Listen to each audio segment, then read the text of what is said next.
Beowulf chapter 35. And then, crying in his sorrow, he crossed to his bed. The world and his home hurt him with their emptiness, and so it seemed to her wrathful when her boy was dead, and his heart swelled with grief. The murderer lived, he felt no love for him now, but nothing could help. Word nor hand nor sharp horned blade, war nor hate, battle of blood or law, the pen could find no relief. He could only live with it, or live grief and life together. When he'd gone to his grave, had sinned, and Hiklag, his sons, inherited everything. And then there was war between Geats and Swedish, bitter battles carried across the broad sea, when the mighty Hretho slept, and Onchato's sons thought Sweden could safely attack, so no use to pretending friendship, but raided and burned, and near old Rangsburg slaughtered Geats with their tipping swords. My people repay them, death for death, battle for battle, though one of the brothers bought that revenge with his life had sinned. King of the Geats, killed by a Swedish sword. But when dawn came, the slayer was slain, and Hiklag's soldiers avenged everything with the edge of their blades. Ever caught the Swedish king, cracked his helmet, split his skull, dropped him pale and bleeding to the ground, then put him to death with a swift stroke, shouting his joy. The gifts that Hiklag gave me, and the land I earned with my sword, as fate allowed, he never needed dance, or ghosts, or Swedish soldiers and allies, both with gold bribed to his side. My sword was better, and always his. In every battle, my place was in front, alone, and so it shall be forever. As long as this sword lasts, serves me in the future, as it has served me before. So I killed Dagrev, the Frank, who brought death to Hiklag, and who looted his corpse, his necklace, Werthol's treasure never came to Dagrev's king.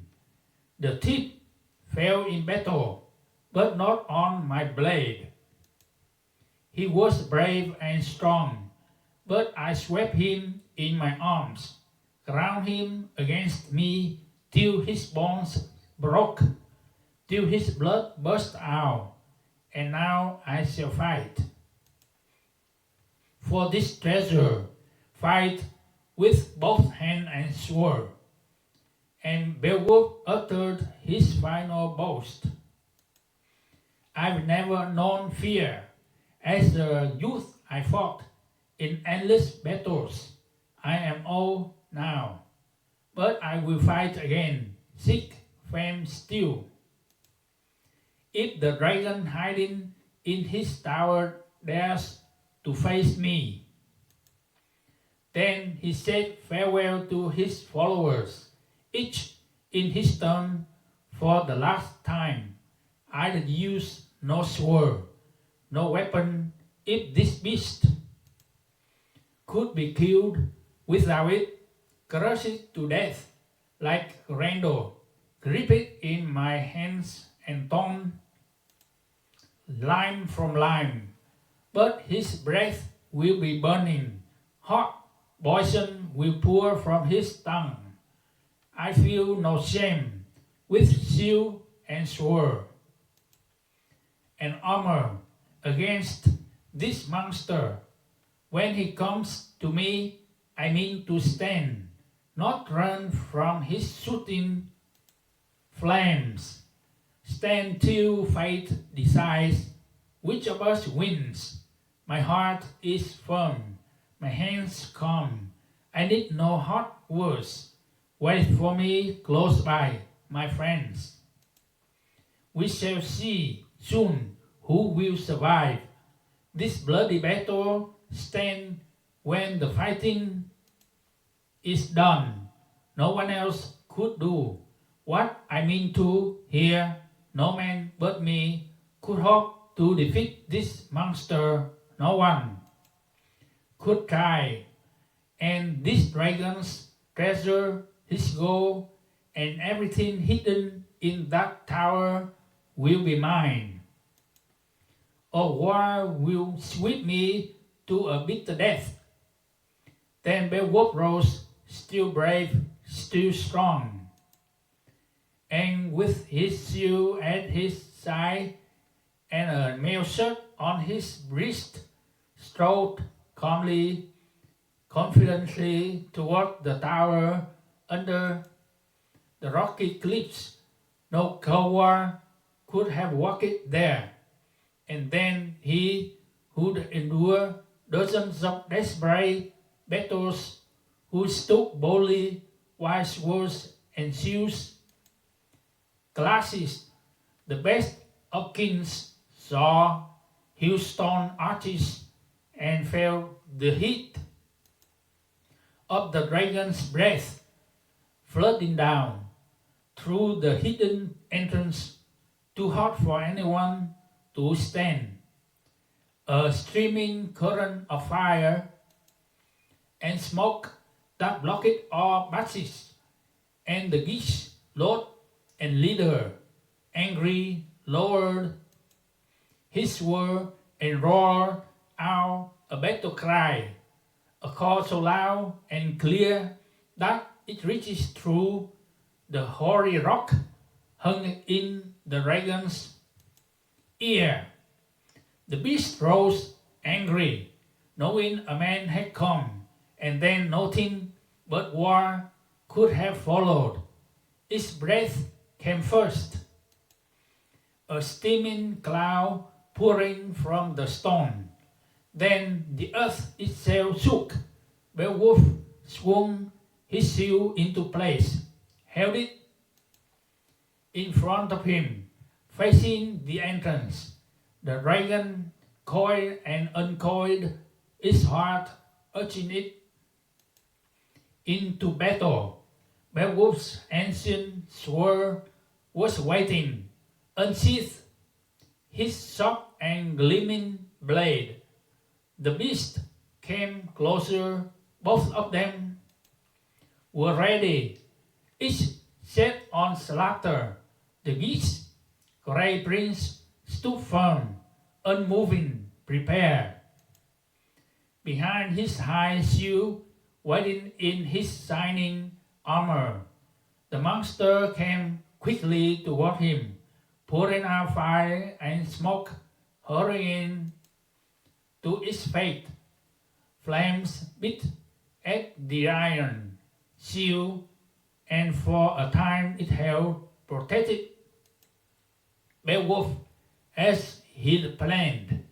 Then it began to melt, and for the first time in his life, that famous prince fought with fate against him, with glory denied him. He knew it, but he raised his sword and struck at the dragon's scaly hide. The ancient blade broke, bit into the monster's skin, drew blood but cracked it, and failed him before it went deep enough. Help him less than he needed. The dragon leaped with pain, thrashed and bit at him, spouting murderous flames, spreading them everywhere. And the geese ring giver did not boast of glorious victories in other wars. His weapon had failed him, deserted him, now when he needed it most. That excellent sword, Athos' famous son, stared at death, unwilling to leave this world to exchange it for a dwelling in some distant place, a journey into darkness that all men must make as death ends their few brief hours on earth. Quickly the dragon came at him, encouraged as Beowulf fell back. His breath flared, and he suffered, wrapped around in swirling flames, a king before, but now a beaten warrior. None of his comrades came to him, helped him, his brave and noble followers. They ran for their lives, fled deep in a wood, and only one of them remained, stood there, miserable, remembering, as a good man must, what kinship should mean.